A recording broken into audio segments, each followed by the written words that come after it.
As soon as the college entrance exams ended, my parents took my adopted sister and younger brother on a trip. Meanwhile, while they were away, I took my ID card and the household register to the police station and moved my household registration back to my adoptive mother's home. After the results came out, reporters came to interview my parents, asking how they raised me to become the top scorer in the province.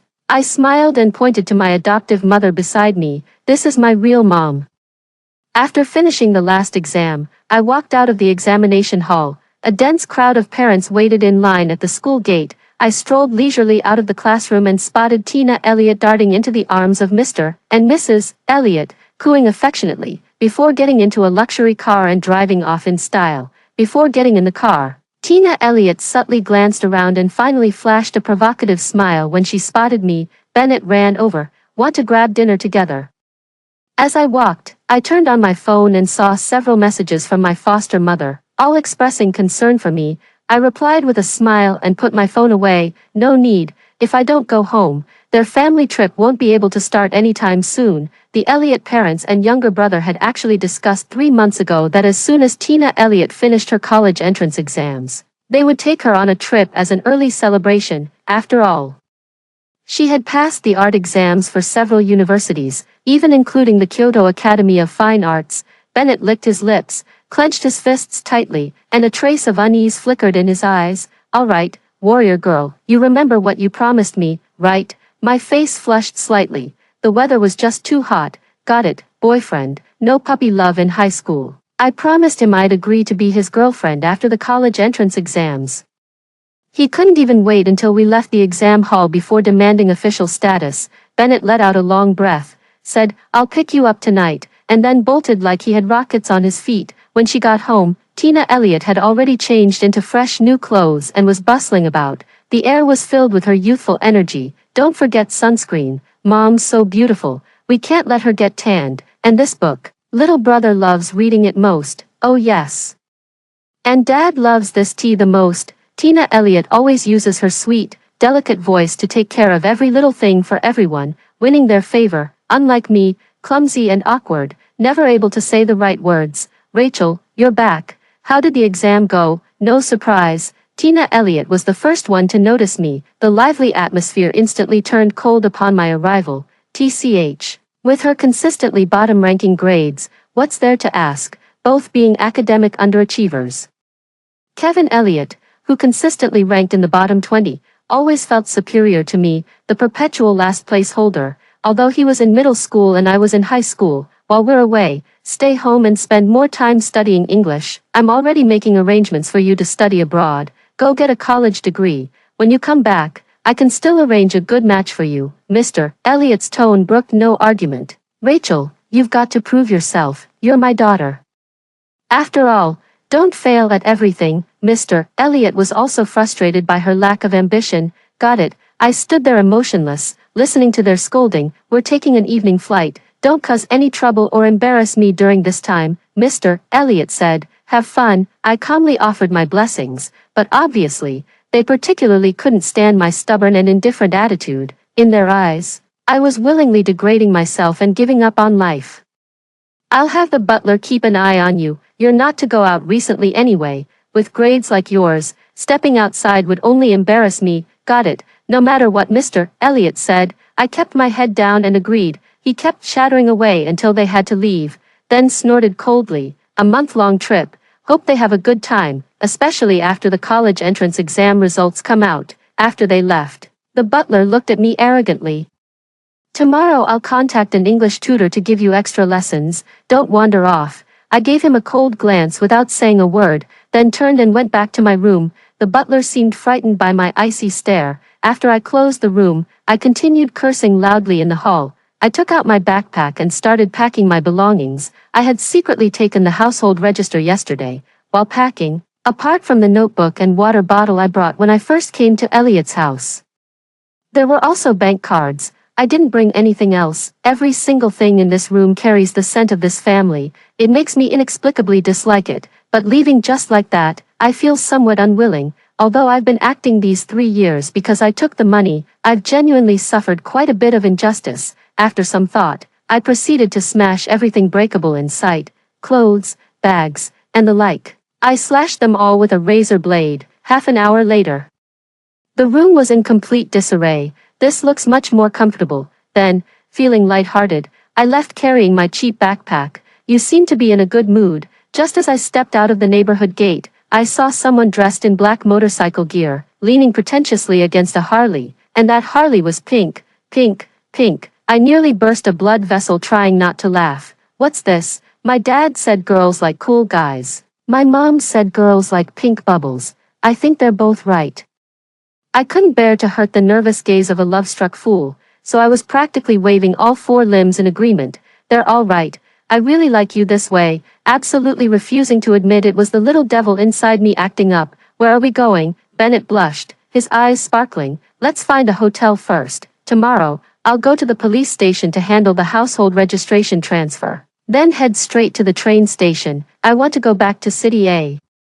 It's been 3 years since I last returned home to City A. Even video calls with my foster mother had to be done secretly during this time. Now that I've regained my freedom, I wish I could grow wings and fly back immediately. If only I had Doraemon's Anywhere door to teleport there instantly. The next day, I went to the police station to process the household registration transfer. Since all the documents were prepared in advance, everything went smoothly. Now, all that's left is to wait for the notification. I asked Bennett to take me to the train station, and he was sulking, clearly unhappy, yet pretending to be mature. How many days will you be gone? We had just confirmed our relationship, and now we'd be separated in less than a week. Bennett took my backpack and placed it in the basket at the front of the motorcycle.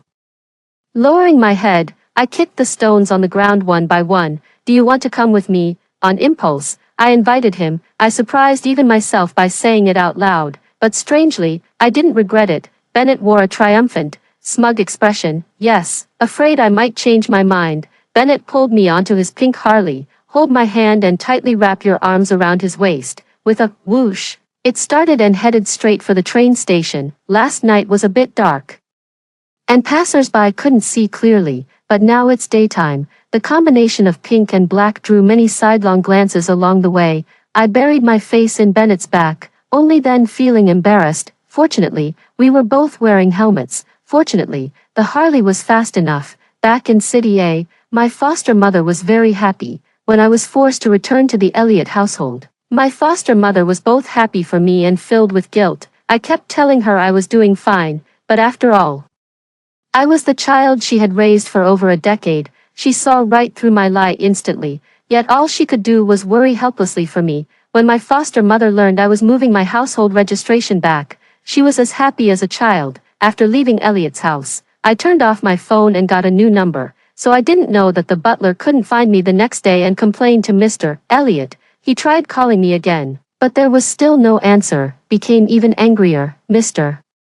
Elliott and his 3 companions were out sightseeing, but my rebelliousness made their trip less enjoyable, leaving them feeling unsettled. With Bennett's help, what would have taken a week to complete the household registration transfer was finished in just 2 days. I stayed steadfastly in City A with my foster mother until the college entrance exam results were released. The day the results were available, Bennett and I went hiking early in the morning.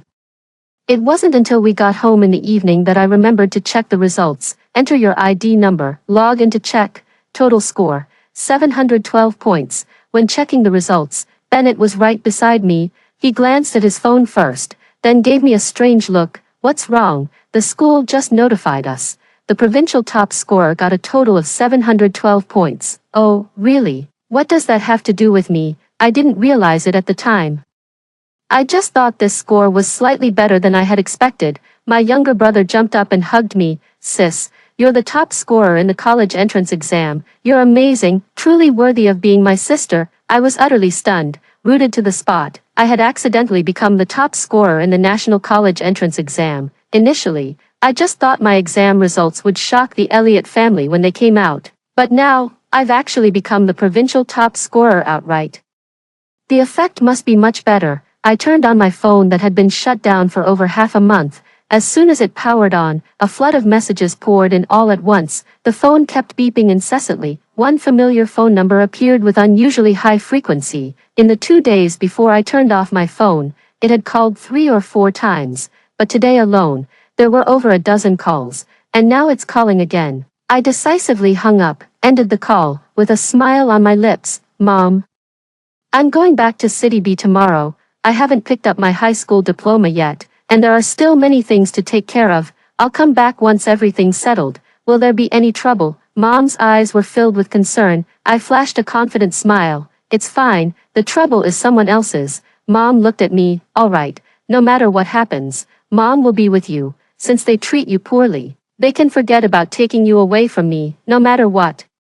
You'll always be Mom's most precious daughter. I lifted my head proudly, like a haughty peacock. Of course, after returning to City B, I didn't go back to Elliot's place but headed straight to school. The teachers and classmates had already heard from Bennett that I would be returning to school today. As soon as I arrived at the school gate, I saw a dense crowd, including quite a few reporters. Of course, my biological family was also there. Shocked, disbelieving, and envious gazes came at me one after another, and I welcomed them all. A whole crowd of people, not a single one spoke up. After all, it's quite unbelievable for someone ranked last in their grade to suddenly score first. Rachel, cheating on the college entrance exam carries criminal liability. Tina Elliott looked at me with eyes full of concern. Tina Elliott, spreading rumors can also lead to criminal liability. Making false accusations comes so easily, truly costing nothing. Enough. No matter what means you use to achieve this result, turn yourself in early. Mr. Elliot pronounced me guilty without hesitation. I originally wanted to resolve this matter privately. In that case, there's no need for me to spare their feelings anymore. Everything requires evidence. Accusing me of cheating on the college entrance exam without any proof. How impressive must I be to rank first by cheating, just because my high school grades weren't great? Does that mean I couldn't have performed well on the college entrance exam? I looked at Mr. Elliot and his family with a faint smile. At that moment, someone who appeared to be a reporter approached with a microphone. How did you manage to go from last place to the top scorer in the province? Could you share your study tips? Of course, the key is to work hard consistently. You can't just cram at the last minute. As for my grades in high school, it's because someone thought I didn't deserve good scores, so I deliberately answered wrong every time. If you don't believe me, you can check my old exam papers. For multiple choice questions, I always picked the correct option +1. For multiple answer questions, I chose the wrong answers. As for the other questions, I only answered one and left the rest with just the results. No working, teachers. The school should have records of exams like final tests, right? If you're suspicious, you can go check. When I said this, everyone was as if struck by lightning, shocked into silence, until someone shouted,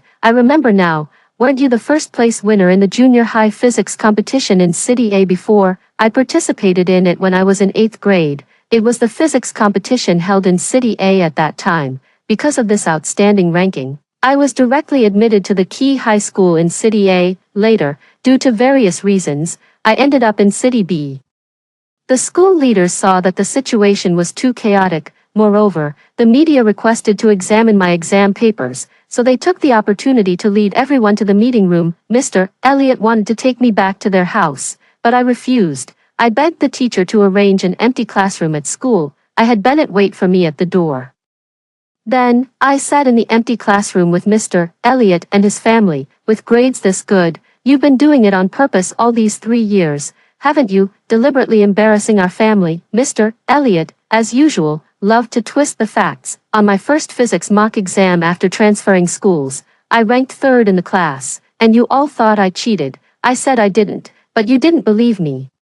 Tina Elliott exaggeratedly claimed that the top scorer was sitting right in front of me during the exam, making you even more convinced that I must have cheated my way to 3rd place. Tina Elliott stood behind her father, wearing a pitiful expression with tears welling up in her reddened eyes. Tina Elliott knew her strengths very well. Every time she wore this expression at moments like these, everyone thinks it's someone else's fault, that she's been wronged. She looks so pitiful, like now. Kevin Elliott yelled at me. Sister didn't name names. Clearly, you're guilty and scared. I let out a light chuckle and stepped closer to him. Have you forgotten? You were the one shouting the loudest about me cheating back then. You'd just been caught cheating on the midterms and tried to divert attention by shifting the blame onto me. Then you paid off connections to downplay your cheating scandal. Kevin Elliott stumbled backward in fear. How did you know about that? And later, when my exam scores were poor, you all wore expressions that said, I knew this would happen. I turned to look at Mr. Elliot. So, I was just meeting your expectations, father. His face dark with suppressed anger, roared, enough, let bygones be bygones, ranking first in the provincial exams. Well done, we'll hold a banquet tomorrow to celebrate properly, and we'll take the opportunity to announce your identity publicly. Over the past 3 years, we didn't want to disrupt your studies.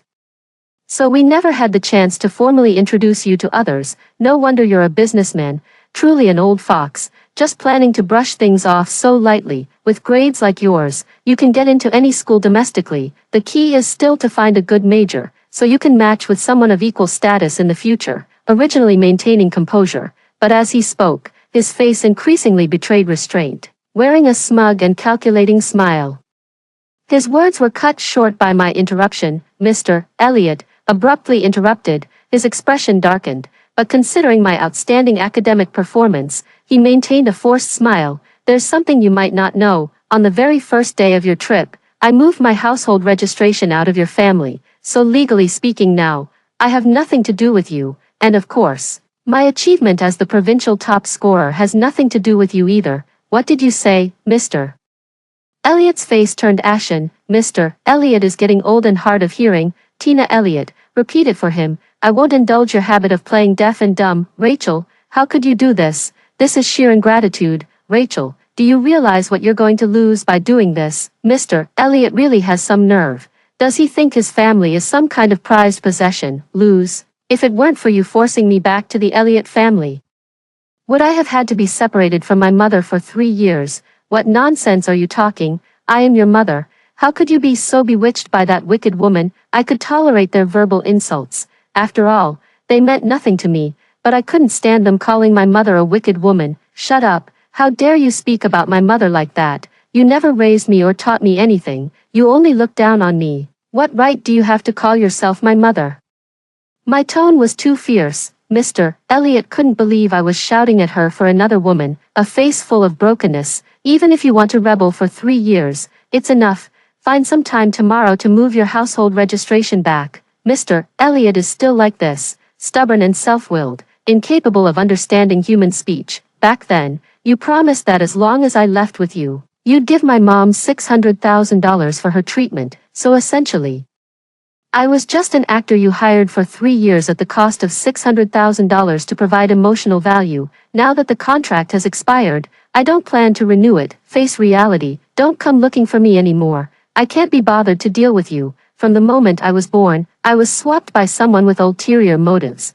Their daughter replaced me. That family treated me poorly. When I was 5, my adoptive mother, who was actually my biological mother's sister, couldn't stand it anymore and offered to take me in. That's how I escaped a life of beatings and cold. Heaven's retribution struck, and that family all died in a car accident when I was 10. My biological parents found me while I was in the hospital. My adoptive mother fell ill. Due to my adoptive mother's illness, I didn't get proper rest. She looked utterly exhausted. She stood up to fetch a basin of warm water to wipe her adoptive mother's body. She didn't hold it steady, and the porcelain basin fell to the ground, colliding with the floor with a piercing sound. This scene happened to catch their eyes. They were convinced I had been abused at my adoptive mother's house. No matter how I explained, they wouldn't believe me. From the moment she saw me at the hospital, my mother began sobbing. You've suffered so much all these years away. After coming home, Mom will make up for all the hardships you've endured. Crying with red eyes, tears streaming down one by one. It reminds me of those matriarchs in TV dramas who, even when heartbroken, managed to look beautiful in their sorrow. She stood right in front of me, while my father silently patted her shoulder to comfort her. I handed her the tissue. She took a tissue and gently wiped away her tears. Yet neither of them was willing to give me a hug. At that moment, I actually felt relieved inside. I thought perhaps they weren't planning to take me home, which aligned with my own thoughts. But when I refused to go home with them, they tried every possible way to take me back. At that time, Mom needed a large sum of money for her surgery. Our family savings weren't enough, so we planned to sell our house. When they found out, they offered to provide $600,000 on the condition that I go home with them. I agree. They took me back to the Ean family's house by car. Mrs. Ean enthusiastically introduced me to the family members. The elder brother was already married and didn't often stay at home. The younger brother was still in elementary school and was very excited about my sudden appearance as his sister. There's also an older sister. When mentioning this sister, Mrs. Ian was very vague and filled with guilt. What is there to feel guilty about? Isn't she just the girl who was mistakenly switched at birth? She was pampered and doted on in the Ian family.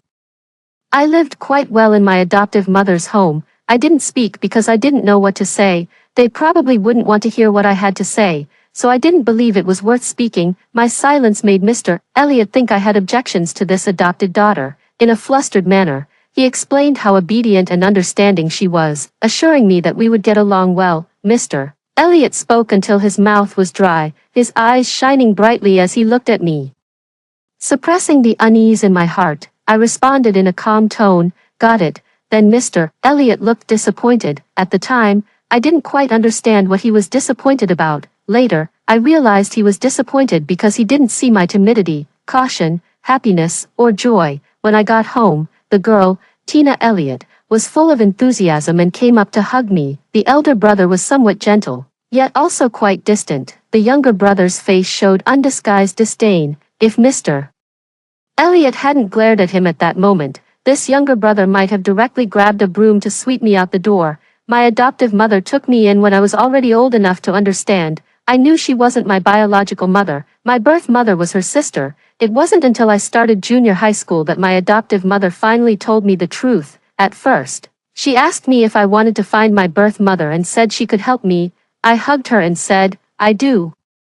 But after high school, no matter whether I can find my birth mother or not, you'll always be my mom, unless you don't want me as your daughter anymore. My adoptive mother laughed and cried at the same time, saying, "You little troublemaker, how could I ever not want you?" So when they appeared before me, claiming to be my birth parents, I wasn't without joy. I also fantasized about treating my adoptive mother that way, because I was heartbroken over my biological daughter who was lost at birth.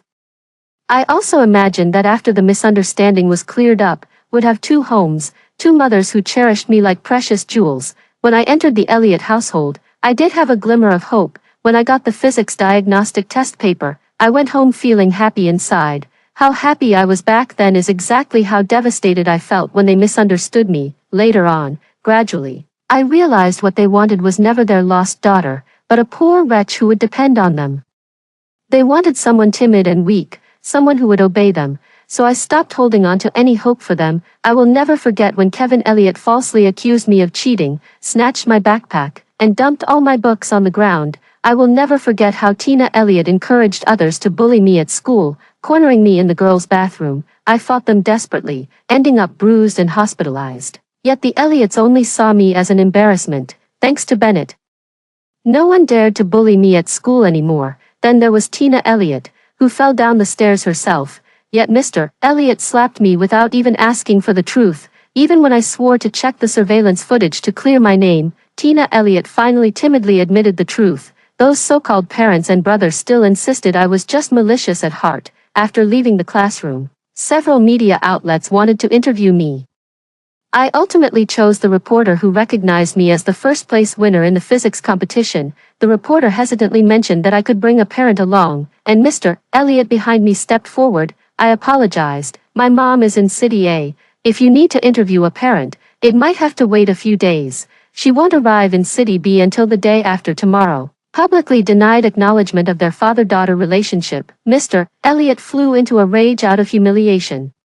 "You ungrateful wretch." Tina Elliott had now regained her composure and began adding fuel to the fire. "Sister, saying such things will hurt mom and dad. After all, you're biologically father and daughter. Blood runs thicker than water. Biological ties wasn't the only reason you brought me back to use me for a marriage alliance. You forbade me from scoring well academically, just so I could remain your foil. I never expected I'd start spouting nonsense right off the bat." Completely derailing Tina Elliott's train of thought, the college entrance exams are over, and Mr. Elliott is even more determined to send me abroad, saying I should just get a diploma and come back for an arranged marriage. I'm not a puppet on strings. I'm a person with autonomy. In the 3 years since they brought me back, all they've wanted is to use me. Only my adoptive mother cares for and protects me. She's my only real family. I shouted loudly. The media reporters nearby immediately flipped open their cameras, clicking away with recordings and photos. Bennett stepped forward at the right moment and pulled me into his embrace. Rachel isn't in the best mood right now, let's schedule the interview for later. Then he quickly led me away. It wasn't until we got into the car that I finally emerged from his arms. I'm suffocating. Seeing my calm expression without any sign of abnormality, Bennett finally realized I had been doing it on purpose. He chuckled and lightly tapped my head. What great acting skills. Actually, I didn't mean to target Tina Elliott. Suddenly being told she's a fake heiress must have filled her with fear and unease. At any moment, she could be abandoned by this opportunistic couple. She's far more pitiable than I am. While she was anxious about her own identity, she firmly believed that I too harbored resentment and envy. If she had merely spared no effort in flaunting her luxurious life to me, that would have been one thing, but she constantly sought to cause me trouble, frame me, tarnish my reputation, and even wished to harm me. This I absolutely cannot tolerate. So, just as Tina Elliott falsely accused me of cheating on the college entrance exam, she was then exposed for cheating in the art exam for Kyoto Art Academy. The evidence is conclusive, even though she had already passed the cultural subjects, and even though she had been accepted by several prestigious art schools. None dared to admit her. I heard they spent a lot to cover up this scandal. Mr. Elliott spent quite a sum, but with little effect. This just goes to prove Mr. Elliott's favorite saying, shameful. Mr. Elliott is someone who cares deeply about saving face. He was repeatedly embarrassed by his biological daughter and adopted daughter. I thought he wouldn't go out again anytime soon, but I had severely underestimated the thickness of his skin and his flexibility as a businessman. Somehow he found out that Bennett and I were dating. You actually dared to show your face in front of me again, not even afraid of embarrassment, and even looked pleased. If we're talking about wealth, the Bennetts are far richer than the Elliots. It seems he's also aware that Bennett and I got along quite well in high school. It's just that because of Tina Elliott's deliberate concealment, he never knew. If it weren't for Bennett protecting me all through high school, no one would have dared to bully me openly at school. The Ian family wouldn't have enjoyed such peaceful years these past 3 years. I would have turned their world upside down long ago. Mr. Elliott forced a fake smile. Bennett, right, I remember seeing you at the Chu family's annual gala. You were just in middle school then. How time flies. You and Rachel should come over for dinner sometime. Bennett knew exactly how much I despised this family and didn't mince his words at all. Last week, I already went home with Yun Yun, and Mom Lou's cooking was really good. With that, she pulled me onto that pink Harley, clicking the helmet onto my head with a snap, completely ignoring Mr. Elliott's gritted teeth. We kicked up dust and left, leaving him with nothing but gasoline fumes tinged with engine oil. The next day, Mr. Elliott appeared before me again. Bennett wasn't there. He weighed his words carefully. It's true I neglected you in the past, but do you really think you'll fare better away from the Elliott family, leaving aside everything else? What kind of family is the Bennetts? Your adoptive mother's family barely qualifies as middle class. Do you think someone of that status could ever be accepted into the Bennett household? You haven't yet experienced society's harsh realities.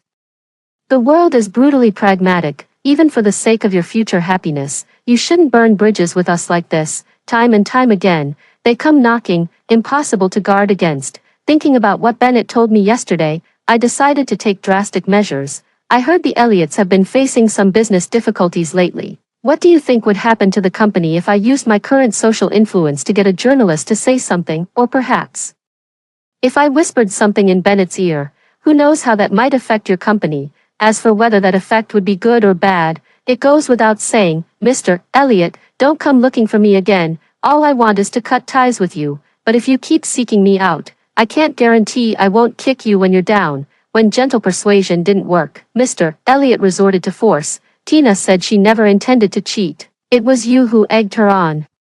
If Bennett finds out what a venomous person you are, do you think there'll be any future between you? True, back then I did vaguely hint to Tina Elliott that bribery might be worth a try. I know better than anyone how much Tina Elliott wanted to get into Kyoto Academy of Fine Arts, but how could I ever admit that? Mr. Elliott, what are you talking about? Everything requires evidence. It was clearly Tina Elliott who had improper intentions, but happened to be seen and photographed by a passing reporter from FH News. FH is a company under Bennett's umbrella. Anyway, I'm grateful to you all. Although your initial intentions weren't pure, it's true that because of your help, My mother had the money for surgery. Thanks to the funds you provided back then, my mother and younger brother have been living quite well these years. So, I truly don't want to fight to the death with you. Tina Elliott brought this upon herself. I just want to return to the old days. If you don't bother me, I won't do anything extreme. Mr. Elliott should be thoroughly intimidated by me this time. He never came to see me again until college started. Bennett notified me to return to school to collect my diploma. The school leadership wanted me to take a photo to be displayed on the school bulletin board, in the outstanding students section, and I didn't refuse. While taking the photo, classmates I wasn't usually close to or didn't even know came up one after another to take pictures with me. Tina Elliott was also standing nearby, watching me with a gloomy expression. She looked much more haggard after just a few days apart. I flashed her my pearly white 8 teeth. Are you satisfied now, Rachel Elliott? You've ruined me. Are you happy? This version of Tina Elliott looked truly pitiful. Why should I be happy? Don't flatter yourself, to put it bluntly. Whether you live or die has nothing to do with me. Why would it matter enough to make me happy or unhappy? What you're going through now is nothing but the consequences of your own actions. You're smart enough to understand that, but if you insist on framing me, you'd better have what it takes. After all, I know your dirty secrets better than anyone else. Tina Elliott was so frightened that she kept backing away. I checked the time. It was almost noon. I had plans to celebrate with Mom and my little brother over a delicious meal. Declining the principal's invitation, Bennett and I left together with our diplomas in hand. As we approached the school gate, I saw my mother and younger brother standing under the scorching sun, chatting. I quickened my pace and walked up to them, my tone laced with reproach. It's so hot. Didn't I tell you to wait for me at the restaurant? And you didn't even bring an umbrella when you came out.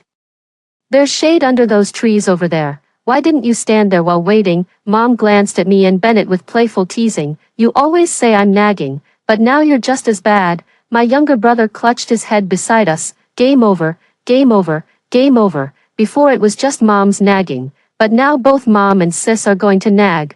Double kill. I smiled and gave him a playful hit, ready to hail a cab and leave. Sis. I turned around, and Kevin Elliott was standing behind me. I was startled. Did I mishear? What did he just call me? Was he possessed? Kevin Elliott's eyes dimmed with disappointment. Mom and Dad want to have dinner with you. I rolled my eyes. No need. I'm quite busy. Don't come looking for me anymore. Let's just go our separate ways and stop bothering each other. Kevin Elliott watched as Rachel Elliott turned away without hesitation, leaving with her adoptive mother and younger brother. Smiling all the while, his heart ached terribly. Rachel Elliott never answered their calls. Even when they tried different numbers, she would hang up immediately upon recognizing their voices. Their parents had considered confronting her at school but feared the humiliation of being rejected in front of so many people. Kevin Elliott volunteered to come forward for some inexplicable reason. When he saw her laughing and chatting with her adopted brother, he was consumed with jealousy. For 3 years, she had never once looked at him with such an affectionate expression. Every time she glanced his way, her eyes remained utterly indifferent, as if she were looking at a piece of wood. No matter how harsh his words were, she never reacted. Kevin Elliott wanted to rush forward and ask, why was she treating someone with no blood relation better than him, her own full-blooded younger brother? Yet Kevin Elliott also knew all too well that he had no right to feel jealous. After entering university, Mr. Elliott indeed never came to see me again. According to Bennett, Tina Elliott was sent abroad by them. She took the path they had planned for me years ago, going abroad to get a diploma, then returning after 4 years for an arranged marriage. 3 years later, my younger brother took the college entrance exam. Coincidentally, when the exam results came out, he also topped the province. Journalists rushed to interview him, and during their investigation, they discovered, 3 years ago, his sister, who happens to be me, was also the provincial top scorer. Many people dug up news from 3 years ago. Online comments praised the mother's excellent parenting. At the same time, they criticized my biological parents. The funny thing is, the Elliott family's financial situation wasn't great the past 2 years, and they had just started recovering a bit this year when this online wave hit, costing them 2 more business partners. The company could only continue to barely survive. I thought I'd never see them again in this lifetime. Unexpectedly, Mr. Elliott showed up again. They somehow found out I have a very good relationship with Professor Leo. They hoped I could connect them with Professor Leo to sell them a recently developed achievement. Whether you admit it or not, We're your family, blood runs thicker than water. Just lend a hand without much effort, since I'll need to return to the lab later. I'm sitting in a small pavilion on campus. The big boss in his tailored suit looks utterly out of place on this simple stone bench. I wave my hand to shoo away the insect buzzing in front of me. Mr. Elliot, you do realize there are others wealthier and more polite than your company. You couldn't even get the research results from my teacher. My eyes showed contempt. You have no money, no manners, and aren't even worthy of meeting my teacher, yet you dare to covet my teacher's achievements. Rachel, don't forget, the reason you've achieved what you have today is because of those excellent genes we provided. Otherwise, do you really think you could have topped the provincial exams, gotten into this university, or earned Professor Leo's admiration? This person really never misses a chance to pat themselves on the back. Genes, what a joke. Don't flatter yourself. My excellence has nothing to do with you, if we're talking genes. Charles Eliot's academic performance was decent but hardly outstanding. Kevin Eliot was practically useless at studying, and if we set aside genes for upbringing, just look at what you made of Tina Eliot. All she knows is how to cheat. My brother and I have been top of our class since childhood, whether it's genes or upbringing. My achievements owe everything to my adoptive mother, though I suppose there is one way I do take after the Eliots, this coldness in me. Watching my birth parents like this without feeling a thing, that heartlessness must be in the genes after all. I don't understand why you're still coming to me. 3 years ago I made it clear. Don't fantasize about getting any benefits from me. I owe you nothing. I stood up and brushed the dust off my clothes. Oh, and one more thing I forgot to mention. Those insults you hurled at me 3 years ago, and that conversation we had at school. I've got audio backups of all of it, you see.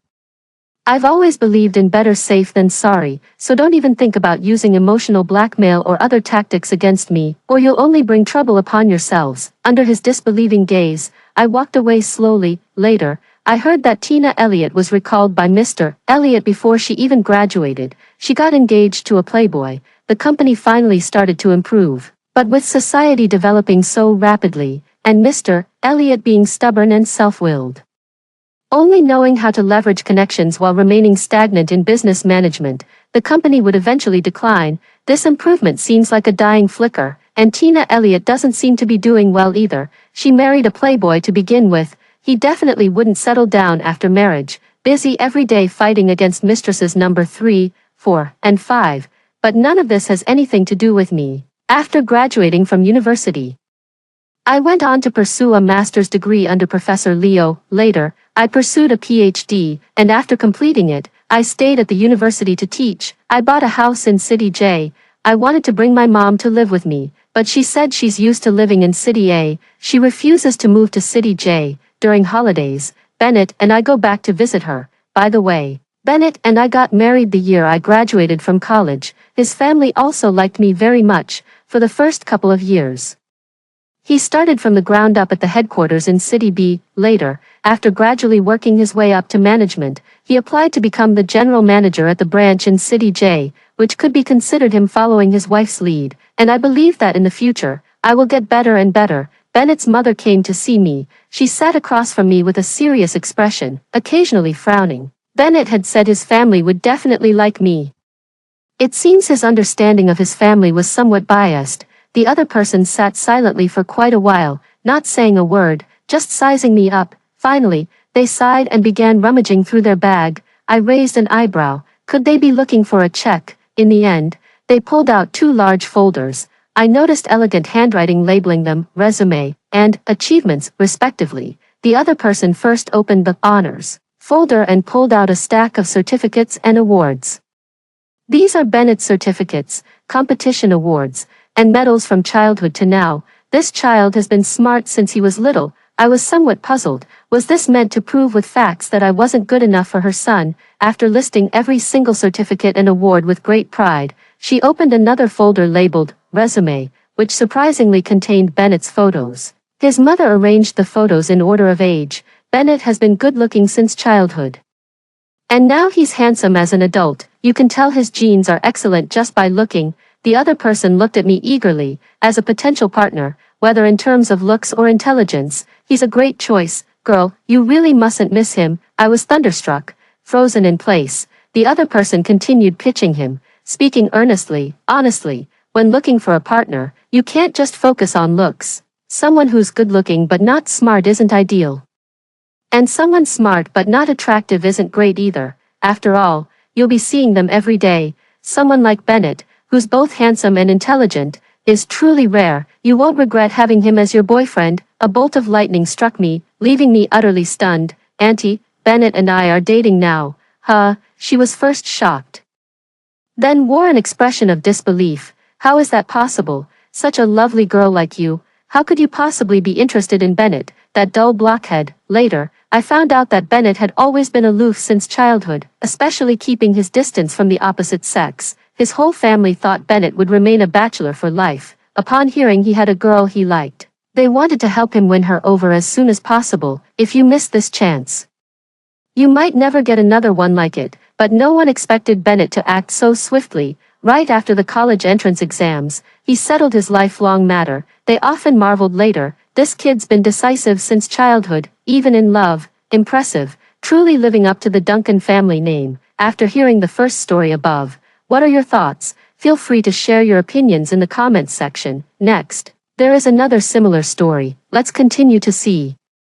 My parents believe that children from poor families mature early. So after I graduated from middle school, they cut off my tuition fees citing financial difficulties. To continue my education, I worked as a dishwasher in a restaurant for 8 yuan an hour. For my 3 daily meals at school, I survived on free seaweed soup poured over half-yuan bowls of plain rice. Even during menstruation, I used bulk sanitary pads costing 20 yuan for 30 pieces. Yet during my senior year internship, I saw my parents, who were supposed to be in town, dressed extravagantly and boasting loudly to people in private rooms. As the old saying goes, girls from poor families mature early. Look how outstanding our Ella has become. For her sake, all these years her mother and I have worked hard to pretend we're poor. The effort we've put into her is even more than what we've given Alan. When Ella finds out the truth someday, she'll definitely be grateful to us.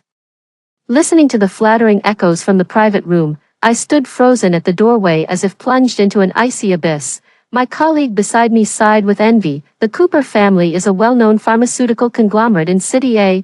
I thought wealthy people like them would favor sons over daughters.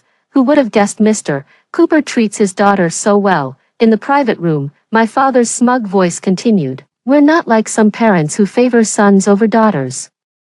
Our daughter is our treasure. Hearing these words, countless fragments suddenly flashed through my mind. When I was just old enough to understand, my parents instilled in me the idea that our family was very poor. In elementary school, while other classmates rushed to the snack shop after school, I rushed to the trash can outside the snack shop, because each drink bottle could be sold for 10 cents. In middle school, the patches all over my clothes made me lose the qualification to make friends.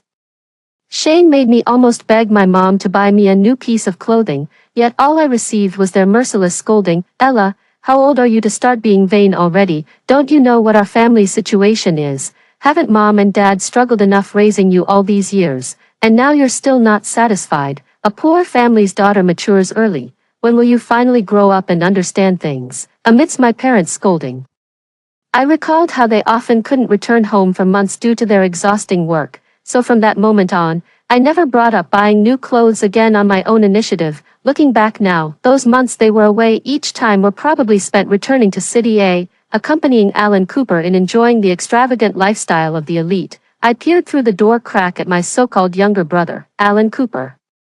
I've seen that hoodie he's wearing in a luxury store at the mall. It cost a whopping 30,000 yuan. Just because he bit into a bone, Alan Cooper spat out an entire mouthful of coral trout without hesitation. Suddenly, I was transported back to that sweltering noon during my senior year of high school. My unexpected period caught me completely off guard, but luckily a stranger, a female classmate, lent me a sanitary pad. That was the first time I realized sanitary pads could carry a fragrance.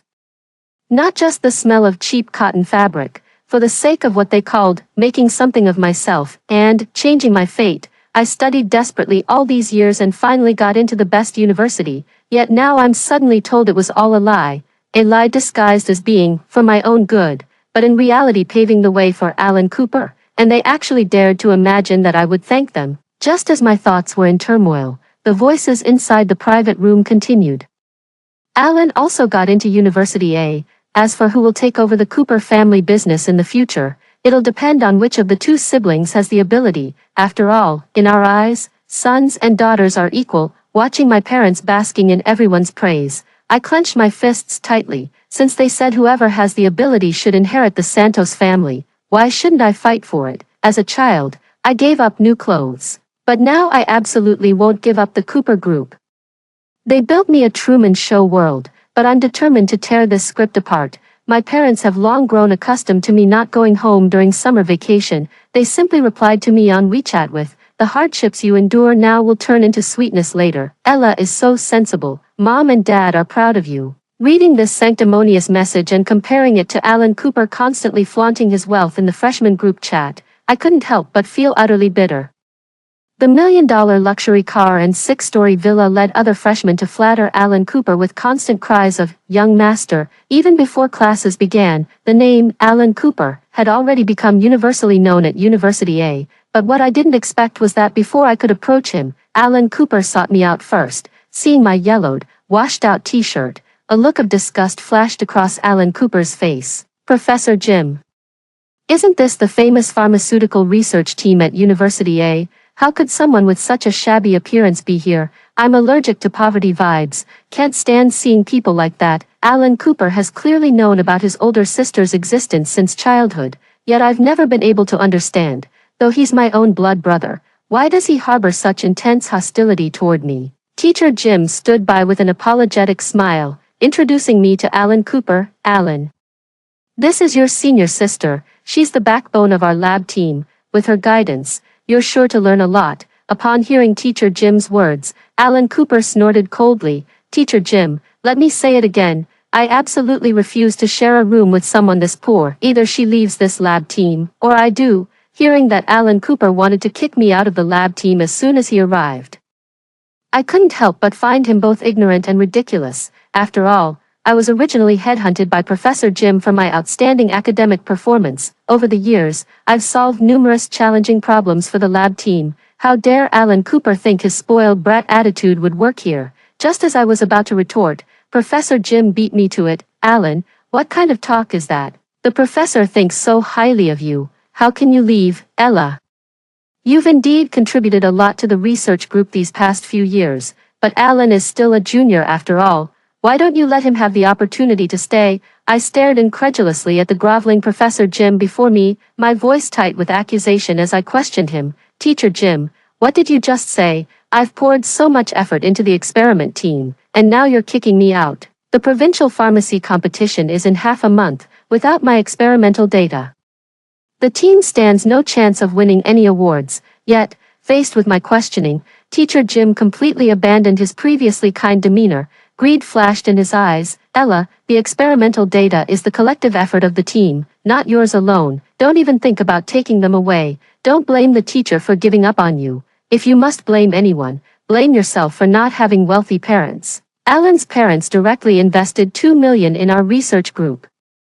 For this provincial competition, I spent almost every waking moment of my summer vacation in the lab. Aside from working part-time jobs, the experimental data was something I painstakingly figured out on my own after numerous failures. Now, in his words, it has become the laboratory's communal property. Seeing me trembling with anger, Alan Cooper smirked maliciously. "What are you waiting for? Get the hell out." At his command, classmates who had long been bribed by him couldn't wait to throw my belongings out. Seeing me in such a disheveled state, Alan Cooper shamelessly moved closer to me. "Without the research team, you can't even enter the competition venue. But this is just the beginning, Ella. Everything you have belongs to me." Then, under my furious glare, he waved toward the lab, enthusiastically inviting everyone out for a meal. The lab erupted in cheers immediately after. Some students, trying to curry favor with Alan Cooper, even deliberately shoved me aside harshly.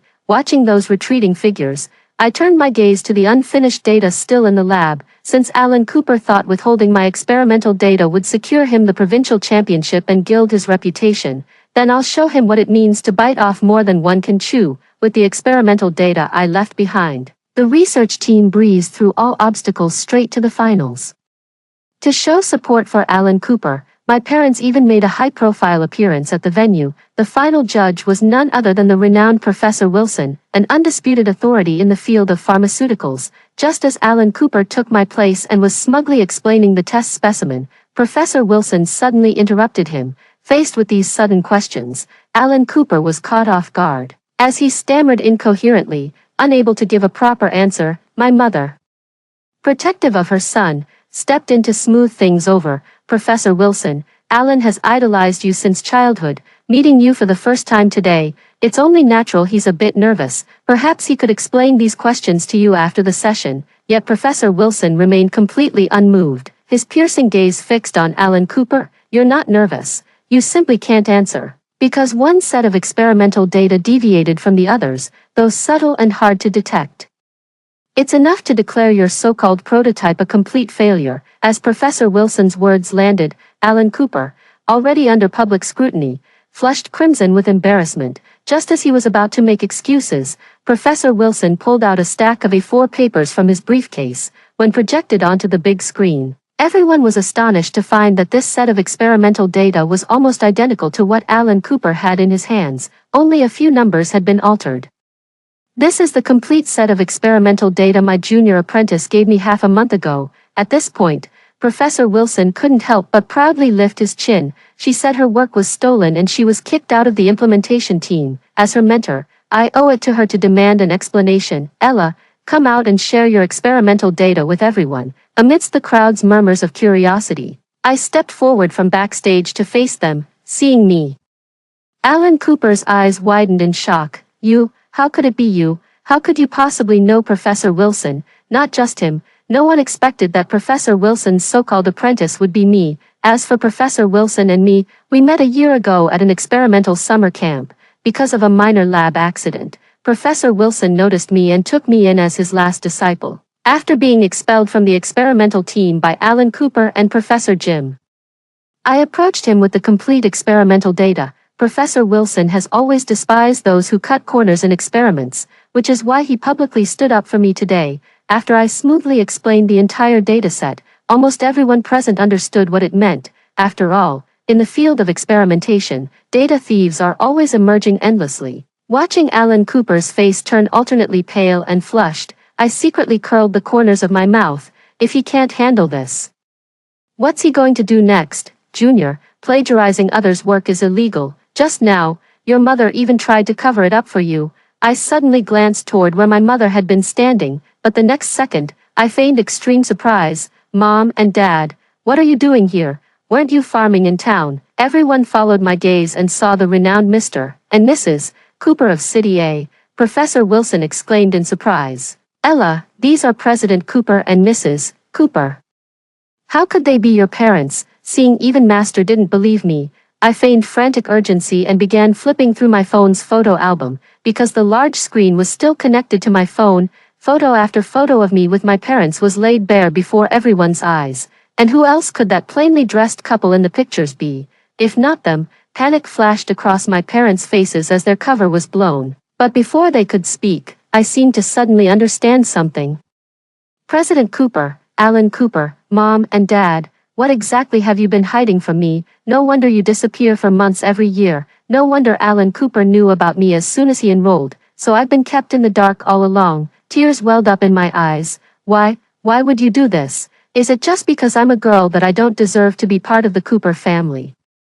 This accusation of favoring sons over daughters hit hard, and my dad immediately flustered in denial. Ella, how could Mom and Dad ever think that way? We just wanted to use this to train you. Under the scrutinizing gazes of everyone present, my dad gritted his teeth and continued, besides, Dad originally planned to tell you the truth this summer and bring you back to the Cooper family. But unforeseen circumstances delayed it until now. You and Alan are siblings by blood.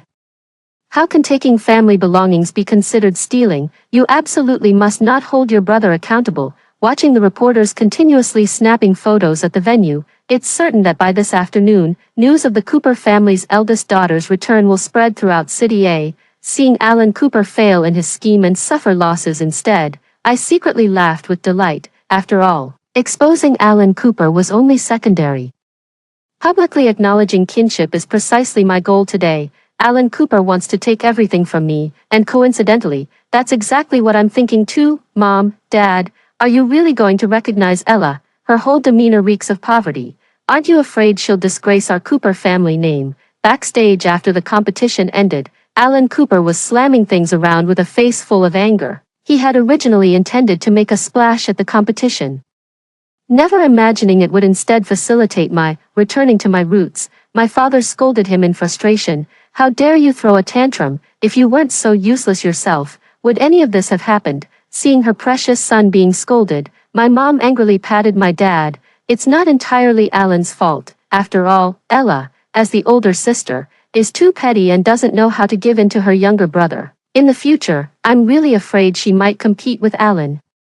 Hearing that I might compete with him for the Cooper family's assets, Alan Cooper immediately became anxious. How dare she compete with me? I'm the only male heir of the Cooper family. She has no right, yet all these years, to promote their educational philosophy of a poor family's daughter matures early. Our parents have told everyone that whoever proves more capable between me and Alan Cooper will inherit the Cooper legacy, regardless of gender. So today, they're not just acknowledging me as their daughter, they're also recognizing my right to inheritance. Unlike Alan Cooper's eagerness, my father appeared completely in control. I did publicly state that Ella also has inheritance rights, but if she marries out and becomes someone else's daughter-in-law, how could she inherit the Cooper family? Not long ago, the Santos family just showed intentions to collaborate with the Coopers. Now that she's back, it's time for her to contribute something to the Cooper family. Hiding behind the curtain, listening to their scheming about me, the last shred of hope I held for my family vanished completely. Ever since I knew I would return to the Cooper family someday, I began researching the intricate relationships among the wealthy families in City A through various channels. The Santos family my father mentioned primarily operates private hospitals, with their business nearly spanning the entire country. And what hospitals need most is medicine. If the Santos family and the Cooper family could join forces, it would hold immense promise for both families. To thoroughly bind two powerful families while paying the minimal price, marriage naturally becomes the top choice. Alan, don't worry, the Cooper family will only be yours. My father patted Alan Cooper on the shoulder. Even when your sister returns, she'll only pave the way for you. Watching the harmonious family behind the curtain, I left the spot expressionlessly. My parents threw a grand banquet to celebrate my return. Without even consulting me, they announced my engagement to the heir of the Santos family. During the banquet, faced with my feigned shock, my mother comforted me with her aristocratic demeanor. Ella, I know this is sudden, but in families like ours, no one gets to control their own marriage. The Santos family's young master was handpicked by your parents after careful consideration.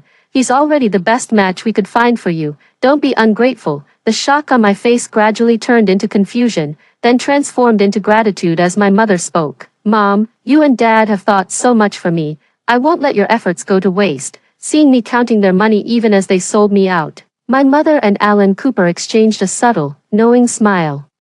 Just as I was walking out of the social center feeling utterly bored, a slender hand suddenly grasped my wrist and pulled me into a corner. Facing the frowning man before me, I took a sip of champagne from my glass. Master Santos, looking for me. Seeing that I actually recognized him, Devin's eyes flickered with surprise. The campus heartthrob of a university's medical school. Hard not to notice, just as I knew perfectly well. Devin must have known me too, because I was equally outstanding. And tonight, he was exactly whom I'd been waiting for. Seeing that I wasn't beating around the bush, Devin cut straight to the chase. I already have someone I like. The marriage alliance between our families is purely for mutual benefit. I nodded indifferently. So what? So don't delude yourself into thinking I'll ever love you, Devin said coldly, his tone unconsciously dripping with condescension. To me, you're no different from any other woman at this banquet. I burst out laughing, watching Devin's frown deepen, and directly called out his pretense. Devin, don't take out your anger at not being able to defy your parents on me. I won't delude myself into thinking you'll love me, because I couldn't care less. Let me guess, since you already have someone you like, yet your parents still chose me, it must be because that girl's family background isn't up to your parents' standards, right? I picked up a glass of wine from the tray nearby and handed it to Devin. How about we strike a deal too? Once it's done, your parents get what they want, and I'll voluntarily call off our engagement. How does that sound? Devin studied me with a deep, scrutinizing gaze. I'd like to know what could possibly be more appealing to you than being Mrs. Santos. I met Devin's gaze without flinching. I prefer the title, Director Cooper, over Mrs. Santos. After a long pause, a soft chuckle came from across the table, followed by Devin taking the glass and lightly clinking it with mine. All right, deal made. Tell me, what do you need me to do? I tilted my head back to drink the last drop of liquor and spoke bluntly. Every year, the school arranges for all students to undergo physical examinations at your family's hospital. I want the medical records of all the female students. Alan Cooper, raised in luxury since childhood, was a typical spoiled heir, changing female companions every few days. After being exposed for plagiarizing experimental data during the provincial competition, Alan Cooper couldn't be bothered to keep up appearances anymore, completely abandoning any pretense of his unscholarly nature. Even getting into University A was only possible because my family donated a building to secure a spot. After learning I was the eldest daughter of the Cooper family, Mr. Jim, who had previously humiliated me to curry favor with Alan Cooper, shamelessly begged me to come back, but within half a month, he was exposed by an anonymous student for embezzling lab funds and was ultimately stripped of his title and fired. Watching the disgraced Mr. Jim slink away from school, Devin crossed his arms. Consider this as some interest I'm giving to my partner. Hearing my casual thanks, Devin was reminded of the medical examination materials he had given me not long ago. How's your plan coming along? I opened a photo on my phone showing Alan Cooper intimately kissing a foreign girl, a piece of cake. A playboy like Alan Cooper would fall for any beauty who lifts a finger. Devin glanced at the red marks on Alan Cooper's neck in the photo and asked me ambiguously, he's still your brother after all. Could you really bring yourself to finish him off? I retorted coldly, young Master Santos. In wealthy families, where do you find real siblings? Besides, girls from poor families mature early. This saying has been etched in my heart since childhood. Now, it's my turn to take charge. With the first heavy snowfall, half of my senior year had already passed by. When I mentioned wanting to intern at Cooper Group after the new year, Alan Cooper immediately protested loudly. How long have you been back at the Cooper residence? And you're already eyeing the Cooper family name. Ella, don't be too greedy. Faced with Alan Cooper's aggressive stance, I immediately feigned weakness and looked at my parents. Mom, Dad, I know I can't compare to my brother, so I've never even thought of competing with him for the Cooper Group. I genuinely want to join the group for an internship. Besides, Devin and I are currently engaged. If I can't even get into my own family's corporation, the Santos family might become suspicious, which wouldn't be good for our alliance through marriage.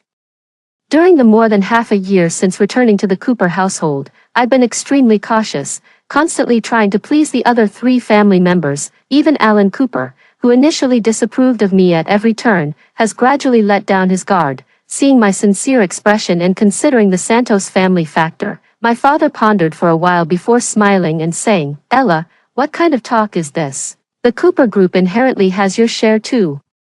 Of course you can come work at the group. Dad will arrange a position for you after the new year. They claim to be arranging a position for me, but in reality, they just haphazardly stuffed me into the group's experimental team. It was clear they were determined not to let me anywhere near the management layer. I wasn't the least bit surprised by this. After all, just getting into the group meant I already had my entry ticket. After Devin handed me Alan Cooper's latest medical report, looking at the final test results, I couldn't hide the joy in my eyes. The show is about to begin. However, Devin hesitated for 2 seconds before pointing to a line on the report. Alan Cooper has type AB blood. The column I had previously skipped over now loomed large in my pupils. I was absolutely certain my parents had blood types A and O.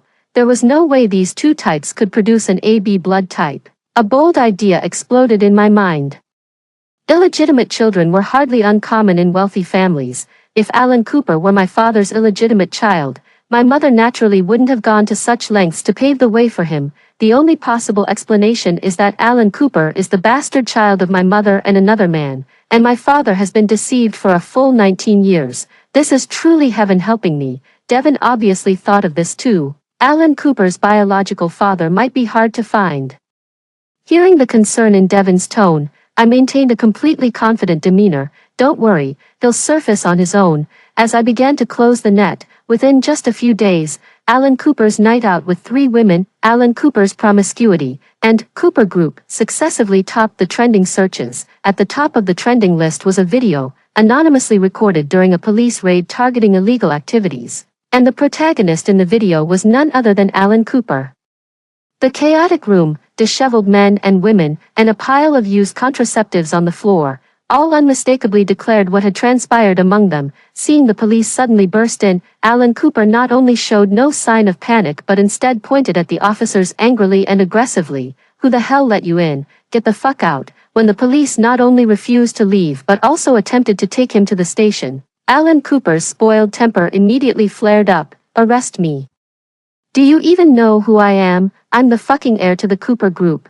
Cross me, and I swear I can get you all fired. Don't fucking talk to me about laws. I am the law in City A." This local tyrant's rhetoric quickly sparked outrage among netizens. In no time, even the Cooper Group suffered collateral damage and was dragged into the trending hashtags. In the living room, my father's furious roars mixed with my mother's pleading voice, creating a chaotic uproar. Alan Cooper, who had just been bailed out from the police station, knelt on the ground, his face already bruised. He no longer carried the arrogant demeanor of a spoiled rich kid from the video, kneeling on the ground with snot and tears streaming down his face as he begged for mercy. "Dad, I really didn't know someone would record the video. I never expected things to turn out like this. Please stop hitting me." Watching Cooper Group's stocks plummet continuously since the scandal went viral, my father glared furiously at Alan Cooper on the floor. "How dare you say that? Netizens are now boycotting Coopers because of you. Do you know what they're saying online? They say having an heir like you is retribution for sins committed in a past life. I've worked my whole life for this business, and now it's going to be ruined by you, you ungrateful brat. How dare you act aggrieved?" As my father kicked him a couple more times, my mother screamed and threw herself over Alan Cooper. "Honey, stop hitting him. Even if you beat Alan to death now, it won't change the online backlash. We'd better let PR figure out a solution quickly." Looking at my wife and child huddled together on the floor, my father sighed with disappointment. "The PR department has submitted their proposal, but where can I find someone who can represent the Cooper family while also resonating positively with netizens?"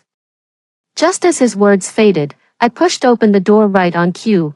As if oblivious to the chaotic scene in the living room, I cheerfully said to my father, "Dad, great news, the new drug formula I developed is a success." Seeing me, my father's shrewd eyes suddenly darkened. Then his initially furious expression gradually began to soften. Upon hearing his announcement that he planned to publicly declare me as the primary heir, my face immediately showed panic. "Dad, I just got back to the Cooper family. How could I possibly be the heir? Besides, in my heart, the heir has always been my younger brother." "That's right, Dad." Alan Cooper also grew anxious. "I'm the rightful heir of the Cooper family. What right does Ella have?" "Shut your mouth." My father glared at him, then patted my shoulder. "Ella, now because of your brother's scandal, the Coopers need an outstanding representative like you to step forward.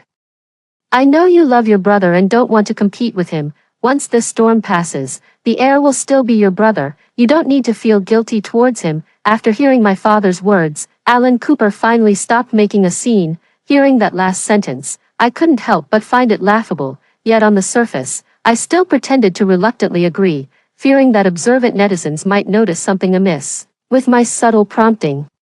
My father directly promoted me from a junior lab technician to a managerial position. Cooper's PR department acted swiftly. The very next day, I was trending on social media with the newly developed serum. The Cooper Group even publicly announced that the Cooper inheritance would go to the most capable, and I was the undisputed heir. In this era of awakening feminism and female empowerment, my triumph over Alan Cooper as a woman instantly garnered support from numerous female netizens.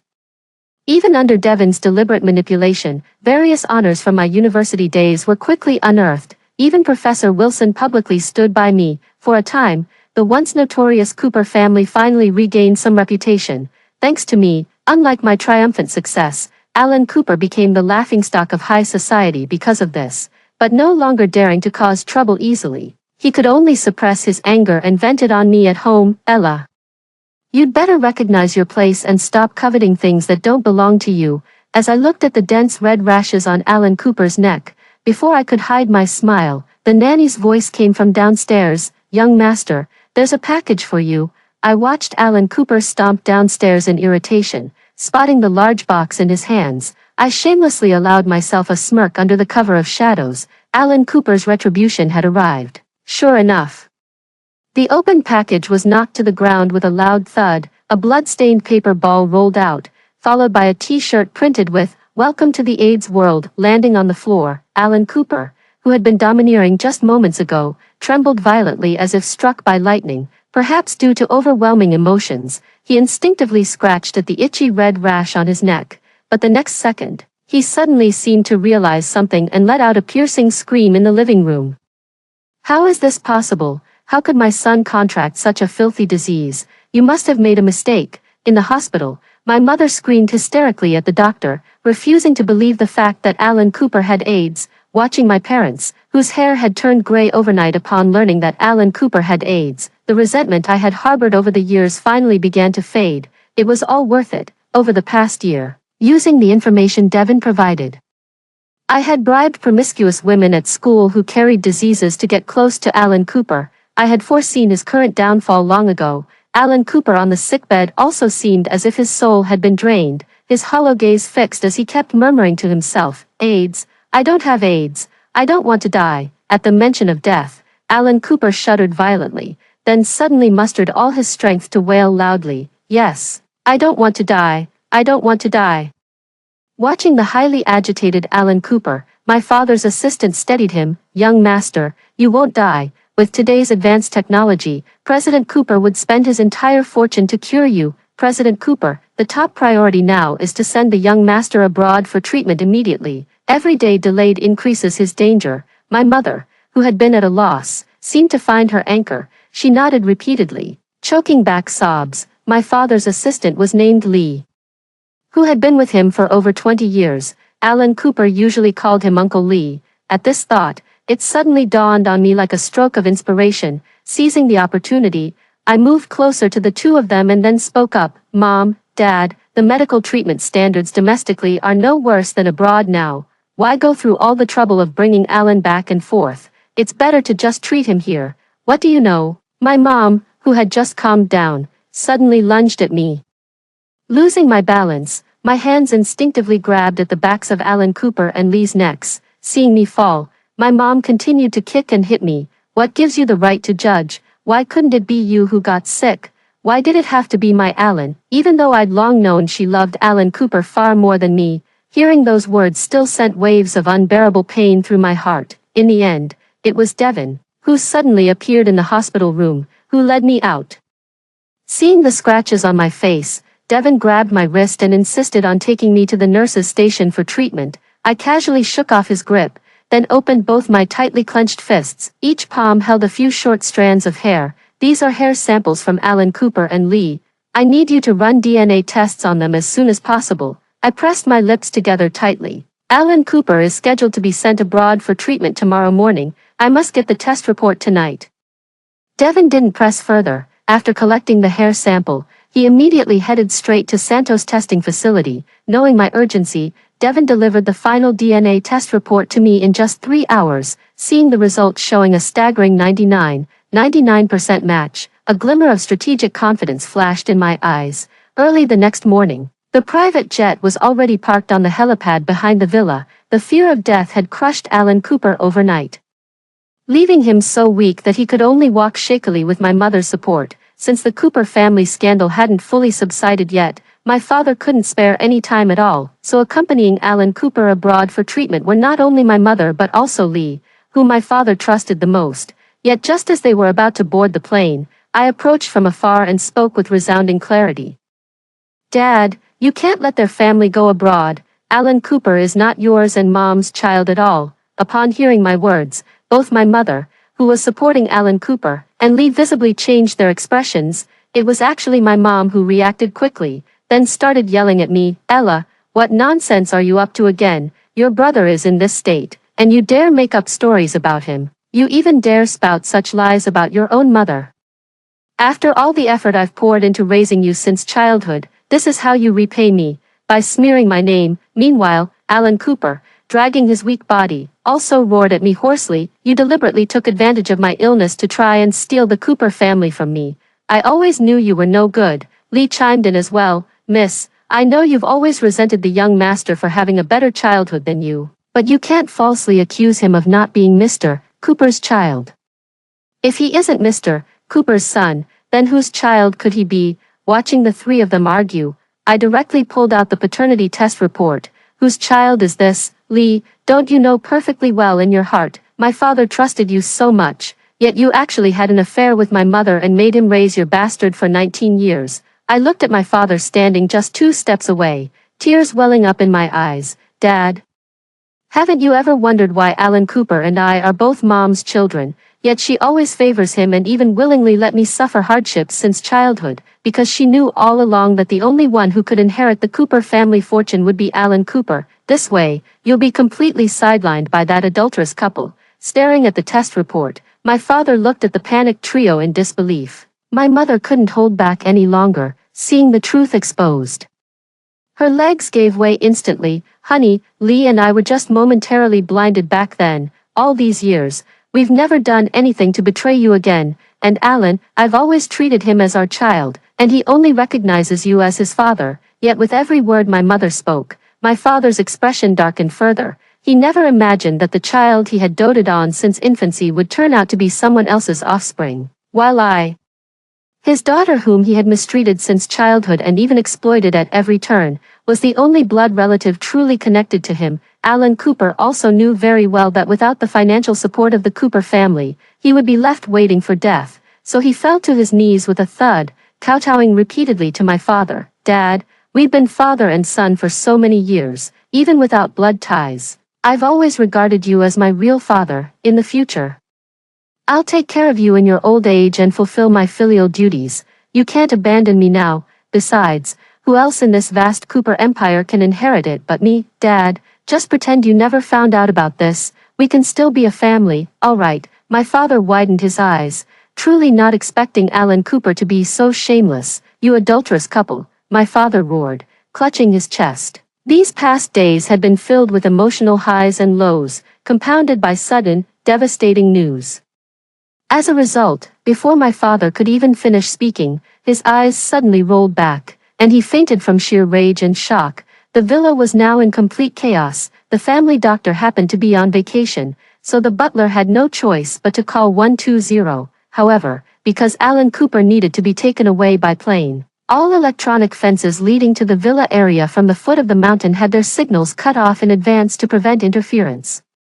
By the time the ambulance successfully took my father away, precious treatment time had already been lost. By the time we got to the hospital, the doctors could only manage to save my father's life, but due to oxygen deprivation in his brain, he suffered cerebral infarction leading to death, what's commonly known as a vegetative state. When my mother realized my father would never wake up again, she still tried to take control of Cooper Corp using her status as Mrs. Cooper. However, I directly handed over the surveillance footage from the villa to the police and filed lawsuits against both my mother and Lee. This matter has caused quite a stir. The fact that my mother had an affair and made my father raise another man's child for 19 years has also spread like wildfire across the internet. I know that this video alone isn't enough to send my mother and Lee to jail, but it's more than enough to thwart my mother's scheme to steal the Cooper Group. Even due to marital infidelity, my mother ultimately ended up with nothing but the clothes on her back under the court's ruling. When she was driven out of the Cooper family, my mother knelt on the ground, weeping bitterly, begging me not to abandon her. Ella, Mom knows she was wrong. Please, for the sake of all these years I've taken care of you, don't kick me out. And your brother, without money, he'll die. Watching my mother, whose heart had always belonged only to Alan Cooper. I smiled bitterly with mockery. Alan Cooper is your beloved, while I, Ella, am just here to give you a taste of your own medicine. Becoming a vegetable was my father's punishment for favoring sons over daughters, and making you live in poverty for the rest of your life is my punishment for you. Seeing the ruthlessness flash in my eyes, my mother seemed to recall something unimaginable. Then, her eyes widened in shock as she stammered, "Your father, it was you did it."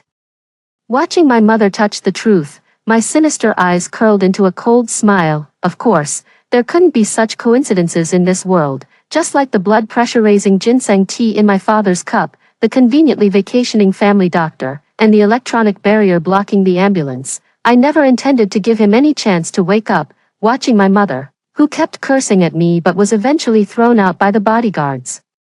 I stood alone on the balcony at the highest point of the villa, overlooking what would henceforth belong solely to me, the Cooper family. With the groundwork already laid, my inheritance of the Cooper name was practically inevitable. On the day I broke off the engagement with Devon, he suddenly apologized to me. After all, once an engagement is called off, women always face a lot of malicious speculation. Yet I lifted my chin slightly, a confident and arrogant smile spreading across my face. Devon, perhaps Miss Cooper would worry about breaking off the engagement with you, but don't forget, now I am President Cooper. After hearing the two stories above,